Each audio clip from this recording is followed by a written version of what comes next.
देखिए, hello guys, कैसे हैं आप सब दोस्तों। आज की ये वीडियो उन सभी स्टूडेंट के लिए काफ़ी ज़्यादा इंपॉर्टेंट है जो डीएलएड कोर्स कर चुके हैं या कर रहे हैं या करेंगे।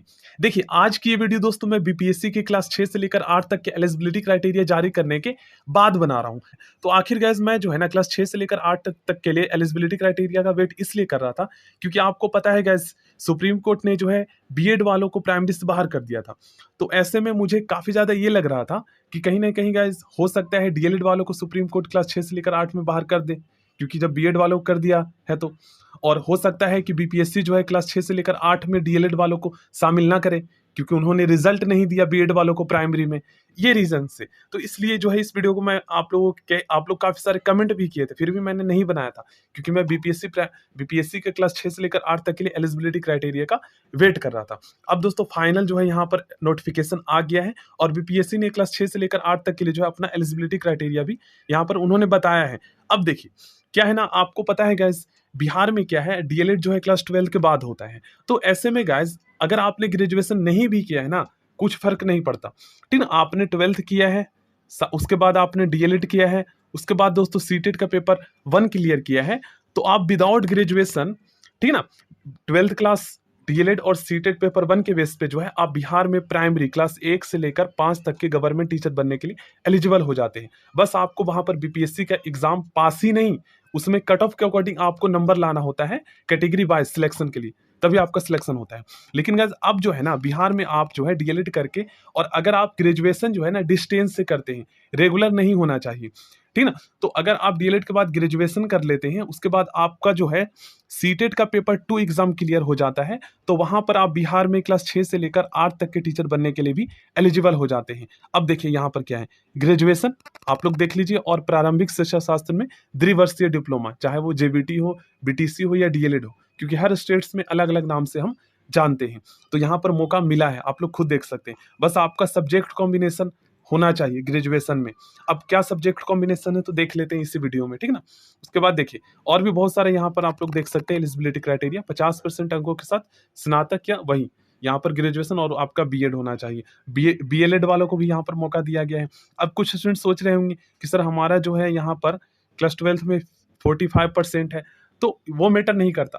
आपको रिजर्व कैटेगरी का सर्टिफिकेट बनवा लेना है, ठीक ना। ये चीज आपको ध्यान में रखना, बाकी ग्रेजुएशन यहाँ पर चाहिए 6 से 8 में, तो आपका बेनिफिट ये मिल जाता है। अब दोस्तों देखिए, कुछ स्टेट्स ऐसे हैं ना जहां पर 6 से 8 में डीएलएड वालों को शामिल नहीं किया जाता है, जैसे D triple S B, Delhi में शिक्षक बनने के लिए जो है डी ट्रिपल एस बी का एग्जाम देना होता है, तो यहाँ पर ओनली बीएड वालों को शामिल किया जाता है। अब विथ प्रूफ मैं इसी वीडियो में आपको शो कर दूंगा, ठीक ना। केंद्रीय विद्यालय में अगर आप टीचर बनना चाहते हैं तो बीएड वहां पर अनिवार्य है, लेकिन यूपी में सुपर टेट में 6 से 8 में जो है बीटीसी वालों को भी शामिल किया जाता है। बीटीसी को ही हम डीएलएड कहते हैं, ठीक ना। अब क्यों शामिल किया जाता है, क्योंकि गाइस वहां पर क्या है ना, जो बीटीसी कोर्स होता है डीएलएड, वो ग्रेजुएशन के बाद होता है, तो वहां पर सब्जेक्ट कॉम्बिनेशन भी बन जाता है और वहां पर कोई प्रॉब्लम भी नहीं आता, ये रीजन है।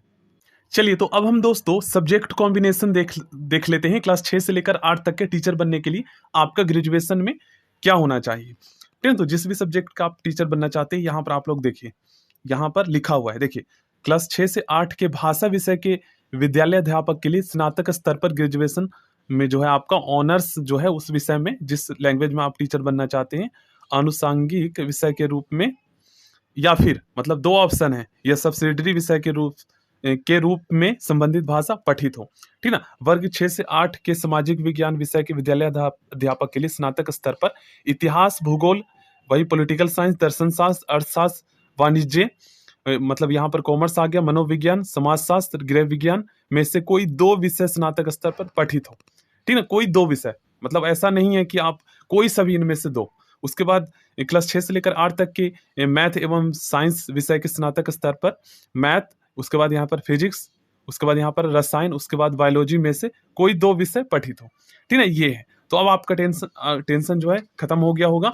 अब देखिए, आपने ग्रेजुएशन दोस्तों पहले कर लिया है डीएलएड से पहले, तो भी कोई दिक्कत नहीं है, भले ही रेगुलर किया हो या डिस्टेंस ओपन से किया हो, दोनों आपका वैलिड होगा।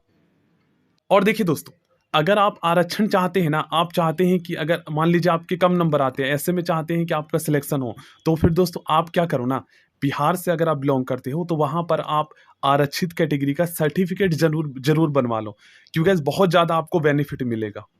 और इसका बेनिफिट दोस्तों आपको हर जगह मिलेगा, ठीक है ना। डीएलएड में भी मिलेगा, सीटेट के पेपर में भी मिलेगा और बीपीएससी प्राइमरी टीचर या फिर अपर क्लासेस 6 से लेकर 8 तक के वैकेंसी में भी आपको मिलेगा और एज में भी मिलेगा आपको आरक्षण। और उसके बाद दोस्तों आपको जो है कट ऑफ में भी मिलेगा, ठीक है ना। अब हम देखते हैं दोस्तों केंद्रीय विद्यालय में टीचर बनने के लिए क्लास 6 से लेकर 8 तक के लिए क्या एलिजिबिलिटी क्राइटेरिया है, क्या इसमें जो है डीएलएड वालों को मौका दिया जाता है जिन्होंने ग्रेजुएशन कर लिया और सीटेट का पेपर 2 क्लियर कर लिया है। तो देखिए यहाँ पर 4 ईयर इंटीग्रेटेड डिग्री कोर्स मतलब बीएलएड हो या बीएड हो, उसके बाद आपका बीएससी बीएड हो, बीकॉम बीएड हो, इस तरीके का जो कोर्स होता है, ठीक ना, ये है यहाँ पर। और यहाँ पर देखेंगे तो बैचलर डिग्री मतलब वही आपका बीएड, एटलीस्ट कम से कम 50% आपका नंबर होना चाहिए, उसके साथ आपका सब्जेक्ट कॉम्बिनेशन होना चाहिए जो यहाँ पर बोला गया है। यहाँ पर जो है डीएलएड वालों को शामिल नहीं किया जाता है, या आप लोग खुद पढ़ सकते हैं, ठीक ना। प्राइमरी में बस डीएलएड वालों को मौका दिया जाता है। अब मैं आपको दिखा देता हूँ दिल्ली में प्राइमरी टीचर बनने, प्राइमरी नहीं अपर क्लास 6 से लेकर 8 तक के लिए क्या एलिजिबिलिटी क्राइटेरिया है जो कि DSSB एग्जाम कंडक्ट करवाता है, ठीक ना। ये आप लोग देख सकते हैं, उनका प्रोस्पेक्टस जारी किया हुआ है और यहाँ पर आप लोग रीड भी कर सकते हैं। अब देखो गाइस, जो स्टूडेंट बिहार से है, यूपी से है, उन्हें तो गाइस डीएलएड करने का ही बेनिफिट है, क्योंकि डीएलएड करने में क्या है गाइस, आप क्लास 1 से लेकर 5 तक के लिए एलिजिबल हो जाओगे। डीएलएड करने के तुरंत बाद ही सीटेट पेपर 1 क्लियर हो जाता है तो, और अगर आपका ग्रेजुएशन भी कंप्लीट हो जाता है और साथ में सीटेट का पेपर 2 भी क्लियर हो जाता है तो आप 6 से 8 के लिए भी एलिजिबल हो जाओगे।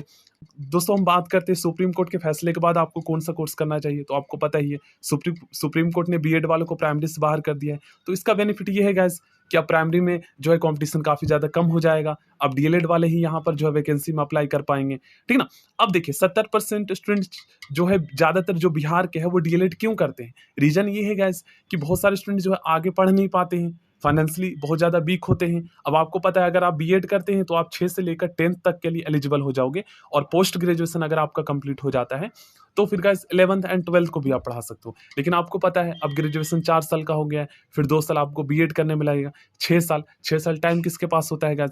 इसलिए ज्यादातर जो स्टूडेंट होते हैं वो 12th के बाद, इंटर के बाद ही सोचते हैं कि चलो भाई 2 साल का डीएलएड कोर्स कर लेते हैं, फिर उसके बाद अगर आप जॉब भी करोगे साथ में तो भी आप उसके बाद डीएलएड कंप्लीट हो जाएगा तो सीटेट की तैयारी कर लोगे, उसके बाद सीटेट क्लियर हो जाता है तो साथ में आप बीपीएससी प्राइमरी टीचर एग्जाम की भी तैयारी कर लोगे जॉब के साथ, कोई प्रॉब्लम नहीं है। लेकिन अगर आपके पास पैसा नहीं है, टाइम नहीं है गाइस, तो बीएड आप कहाँ से कर पाओगे, ठीक ना। तो ये समझिए डीएलएड में भी तो आपको काफी ज्यादा मौका मिल रहा है ना, वैकेंसी भी आता है।